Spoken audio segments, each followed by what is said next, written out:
স্বাগত জানাচ্ছি অন্তরালের খবরের আজকের পর্বে। দর্শক, আজ শুরুটা করতে হচ্ছে একেবারে কঠিন সত্য দিয়ে। ইন্টারন্যাশনাল ক্রিকেট কাউন্সিল বিশ্বকাপ থেকে বাংলাদেশকে বাদ দিয়েছে। এটা কোনো আশঙ্কা নয়, কোনো রাজনৈতিক খবরও নয়, এটা বাস্তবতা। আজ বাংলাদেশ ক্রিকেটের জন্য একটা কালো দিন বাংলাদেশ ক্রিকেটের ভক্তদের জন্য। বাংলাদেশ আজ আর বিশ্বকাপের অংশ নয় এবং এই অপমানের দায় কোনো ক্রিকেটারের নয়, কোনো কোচের নয়।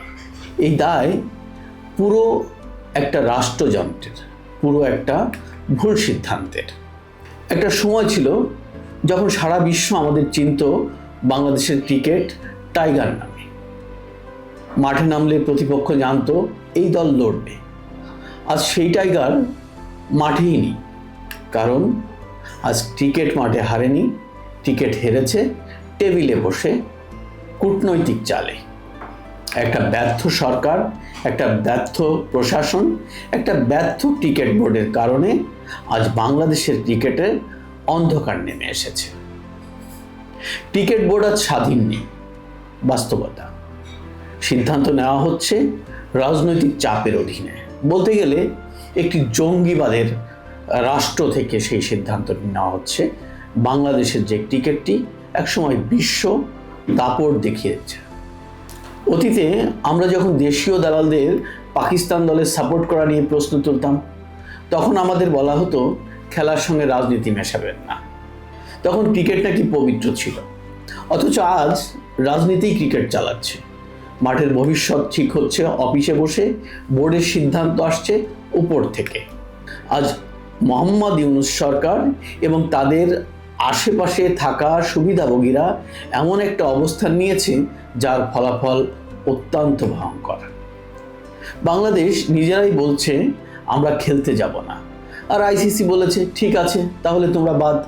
এটা কোনো আন্তর্জাতিক ষড়যন্ত্র নয়, এটা নিজেদের সিদ্ধান্তের ফল। এখন আসি ক্ষতির কথায়। এই সিদ্ধান্তে বাংলাদেশ ক্রিকেটের প্রথম বড় ক্ষতি হচ্ছে আর্থিকভাবে।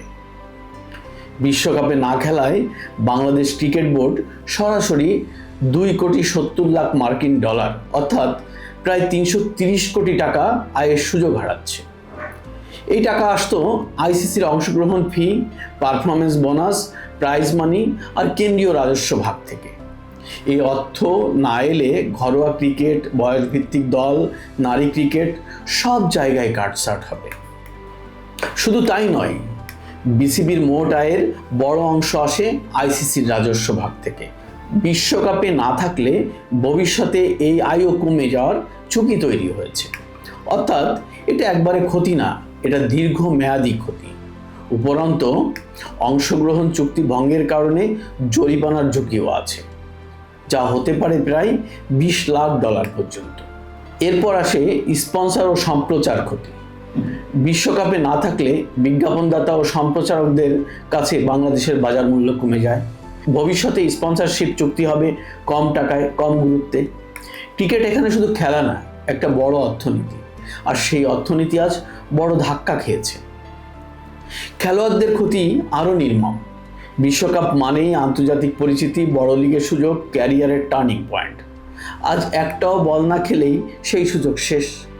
ক্রিকেটাররা মাঠে হারেনি, তারা হেরেছে কাগজে কলমে নেওয়া সিদ্ধান্তে, একটা অপরিপক্ক সরকারের অপরিপক্ক সিদ্ধান্তে।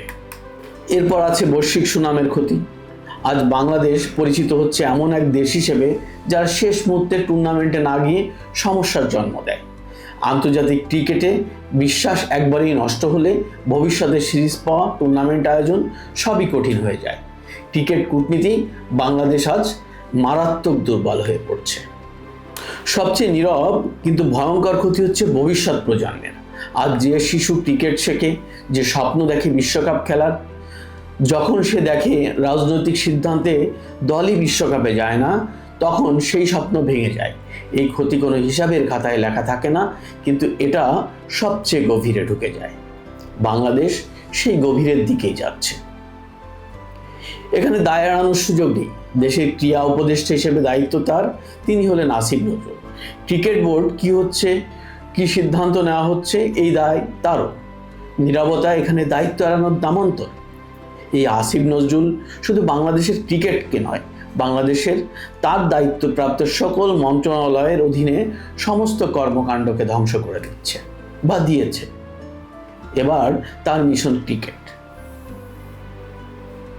আমরা ভুলে যাইনি বাংলাদেশ ক্রিকেট বোর্ডের একজন পরিচালক প্রকাশ্যে ক্রিকেটারদের অসম্মান করেছিলেন। তখন জবাবদিহি হয়নি। সেখানে খেলোয়াড় অপমানিত, যেখানে ক্রিকেট টেকে না, আজকের এই পরিণতি সেই সংস্কৃতিরই ফল। এখন একটা কথা পরিষ্কার করে বলা দরকার, এটা আমাদের সিদ্ধান্ত না, এটা ক্রিকেটারদের সিদ্ধান্ত না, দর্শকদের সিদ্ধান্ত না, দেশের মানুষের সিদ্ধান্ত না। এই সিদ্ধান্তের দায় একমাত্র ইউনূস সরকার ও তাদের পাচাটা দালালদের, যারা চেয়ার বাঁচাতে পারে কিন্তু প্রতিষ্ঠান বাঁচাতে পারে না। আইসিসি কাউকে টেনে বের করেনি, বাংলাদেশ নিজেরাই দরজা বন্ধ করেছে। আর সেই দরজা বন্ধ করার মূল্য দিচ্ছে দেশের ক্রিকেট, দেশের সম্মান, দেশের ভবিষ্যৎ।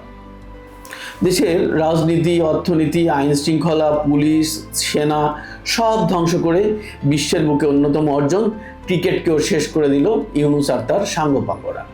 বাকি এখন বাংলাদেশের নামটা মুছে ফেলা। এভাবে চলতে থাকলে সেটাও হয়তো আমাদের দেখতে হবে। দর্শক, শেষ করতে হবে, তবে হতাশায় নয়। আসুন জাগ্রত হই নতুন প্রত্যাশায়, বিবেককে জাগিয়ে দেশকে রক্ষা করি, এই আহ্বান। দেখা হবে আগামী পর্বে। সেই পর্যন্ত সঙ্গে থাকুন হিডেন স্টোরিজ নিউজে।